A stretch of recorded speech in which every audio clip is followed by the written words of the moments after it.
ሰላም ቅዱሳን፣ ዛሬም በሌላ መልእክት ወደ እናንተ መጥቻለሁ። ክብር ለኢየሱስ ክርስቶስ ይሁን።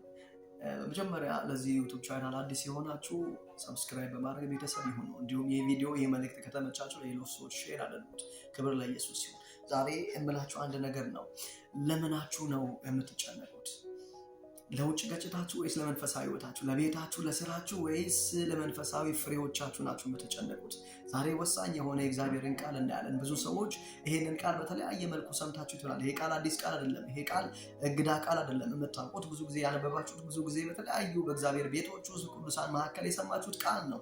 ዛሬ ግን እኔ በተለየ መልኩ ወይንም በቃሉ ሐሳብ ላይ ወደ እናንተ መጥቻለሁ። ይህ ሐሳብ ከተመቻችሁ ባካችሁ ለሌሎች ሼር አድርጉ። እንዲሁም በዚህ ቪዲዮ ላይም ከላይ ባሉት ቪዲዮዎች ላይ ሐሳብ አስተያየታችሁን በኮመንት ላይ አስታውቁኝ። ክብር ለኢየሱስ ይሁን። በምናችሁ ላይ ነው የምትጨነቁት? ኢንቨስት የምታደርጉት ምናችሁ ላይ ነው? ጊዜያችሁን፣ ዘመናችሁን እያጠፋችሁ ናችሁ በምናችሁ ላይ ነው?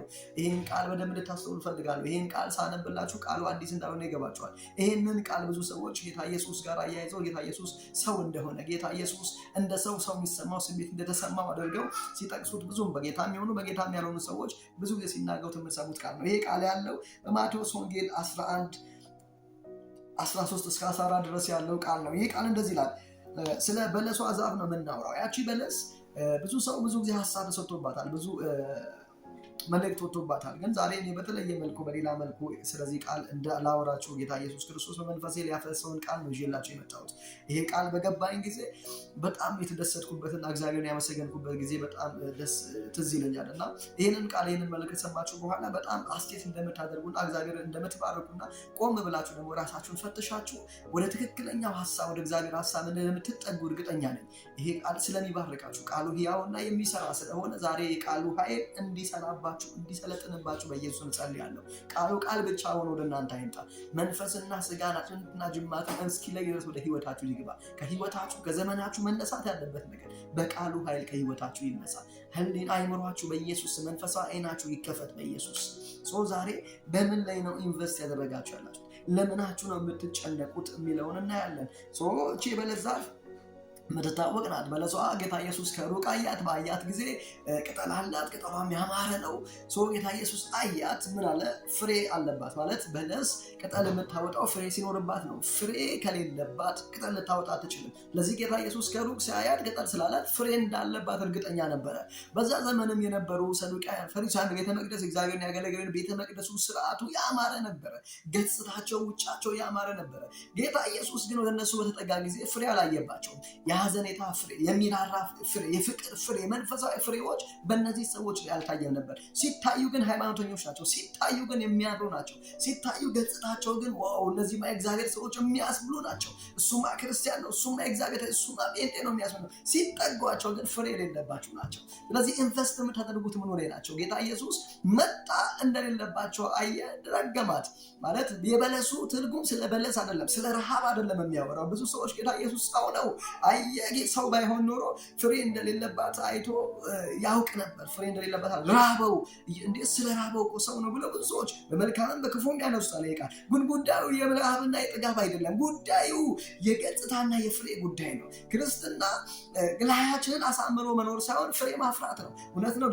የእግዚአብሔር ልጆች ሆናል። ስለ ዳንን ፍሬ ማፍራት አለብን። የዳነ ሰው በህይወቱ ፍሬ ስለሚገለጥ ማለት ነው። ምክንያቱም የመንፈስ ፍሬ የሚባል ስላለ ለዚህ ድነናል። ስለ ዳንን መልካም ስራ ልንድን አይደለም። ስለ ዳንን፣ ስለ ጸደቅን የጽድቅን ስራ እንፈጽማለን። ስለ ጸደቅን ኢየሱስ ክርስቶስ ያለ። ስለዚህ እነዚህ መንፈሳዊ ፍሬዎች ለመዳን ሳይሆን ስለ ዳንን በህይወታችን የሚገለጡ ናቸው። እነዚህ ሰዎች ቤተ መቅደስ ውስጥ ናቸው። በእግዚአብሔር ሀሳብ ስርዓት ውስጥ ያሉ ይመስላሉ።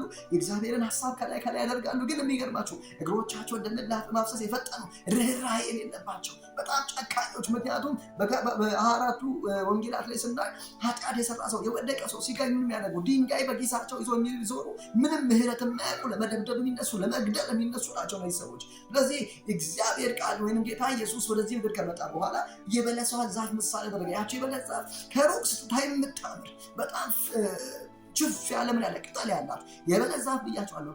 ቅጠል ካወጣች ማለት ፍሬ አላት ማለት ነው። ስለዚህ ቤተ መቅደስ ውስጥም የነበሩ አሁንም ያላችሁ እናንተ ምን ያለን ስንታይ እግዚአብሔር ሰዎች ስንታይ ክርስቲያንን እንመስል፣ ስንታይ ቅዱሳንን እንመስል፣ ግን ሰው ሲጠጋ ፍሬ የሌለን ፍሬ አላችሁ ወይ? መንፈሳዊ ፍሬ አላችሁ ወይ?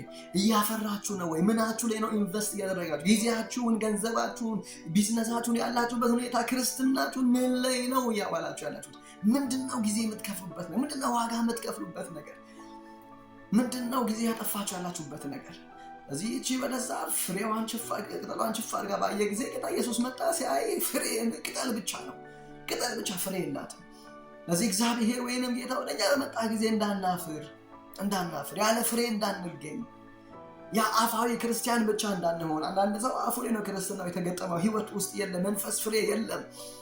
ለዚህ ከዛ ያለፈ ፍሬ እንዲኖረን እግዚአብሔር ይፈልጋል። እንደዚህ ላለ እግዚአብሔር ቃል ማርቆስ ወንጌል 11:13-14 ድረስ ቅጠላ ያላትን በለስ ከሩቅ አየና ምናልባት አንድ ነገር አገኘባት እንደሆነ መጣ።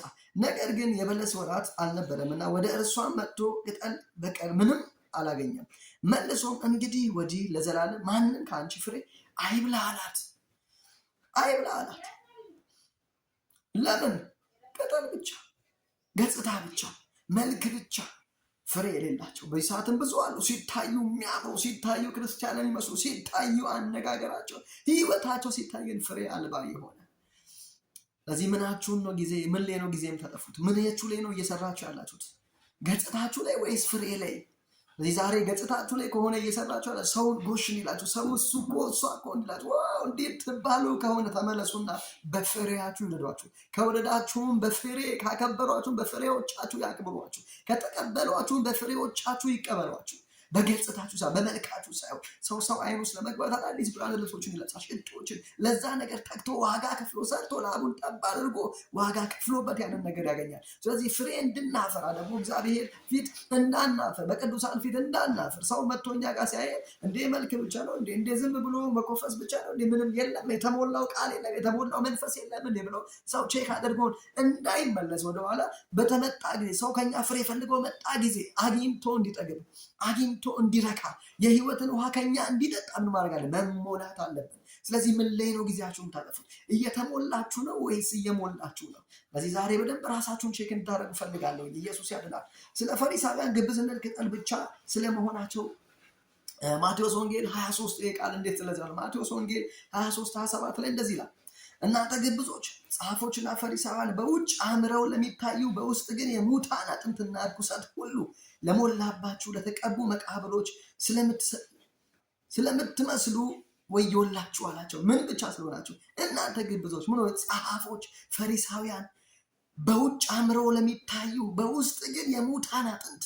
አያችሁ፣ ውስጣቸው ሞተዋል። ከላይሳ የሚያምሩ የተቀቡ ምኖች መቃብሮች፣ ውስጣቸው ግን ባዶ ፍሬ የሌለባቸው።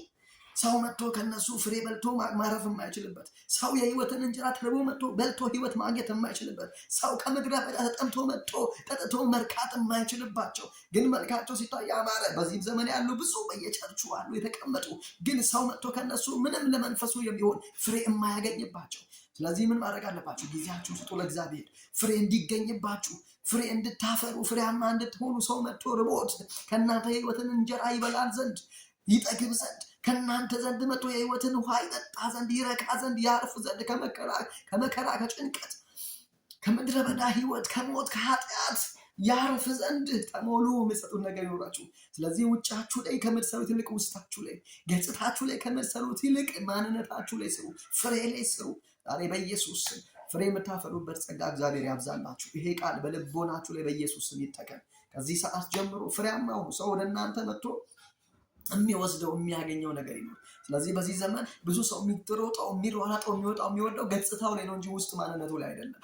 ስለዚህ ምናችሁ ላይ ነው ጊዜ ያጠፋችሁ ያለ። ስለዚህ ጌታ ኢየሱስ ስለዛች በለስ ሲናገር ወደ ቤተ መቅደስ መጥቶ እነሱን አይቶ ስለተናገረው ስለነሱ ገጽታቸው ላይ ብቻ ስለተኮነ ወይንም ደግሞ መልክ ብቻ መስራት ላይ ስለሆነ የነሱ አቋም ያንን አይቶ ተችቶ ተናገረ እንጂ ስለ ረሃብና ስለ መጥገብ ስለ ፍሬ ብቻ አይደለም የሚያወራው። በዛ ዘመን የነበረው ቅጠል ያላቸው ችፍ ያለ ሲታይ እንደ እሱ ጋማ ብለው ሰው ሲጠጋ ወይም ደግሞ ልክ ጌታ ኢየሱስ ወደ በለሷ ጠግቶ ሲያይ ፍሬ እንደሌላት ሁሉ እንደረገባት ሁሉ ዛሬም እኔና እናንተ ሰው ሲያይ ገጽታችን ሲታይ እንደ እሱ ጋማ የሆነ ቃል አይጠፋም፣ እሱ ጋማ የሆነ የሚጠጣ የህይወት ውሃ አይጠፋም ብሎ ሰው ሲመጣ እንዳያጣ ከኛ ጊዜያችሁን ምን ላይ ነው የምታጠፉት? ከእግዚአብሔር ቃል ነው ወይስ ማህበራዊ ሚዲያ ላይ ነው? በጸሎት ነው ወይስ በዙረት ነው? በምንድን ነው የምታጠፉት? ካፌ በመቀመጥ ነው ወይ ከእግዚአብሔር ጋር ማሳለፍ ነው? ሰው እናንተ ጋር መጥቶ አፍሮ እንዳይመለስ፣ ሰው እናንተ ጋር መጥቶ አጥቶ እንዳይመለስ ዛሬ ተሞሉ፣ መሞላት ይሆንላችሁ። በዚህ ቃል ከተባረካችሁ በኮመንት አስታውቀኝ። ይህንን መልእክት ለሌሎች ሼር አድርጉ። ክብር ሁሉ ለናዝሬቱ ለኢየሱስ ይሁን። መልካም ጊዜ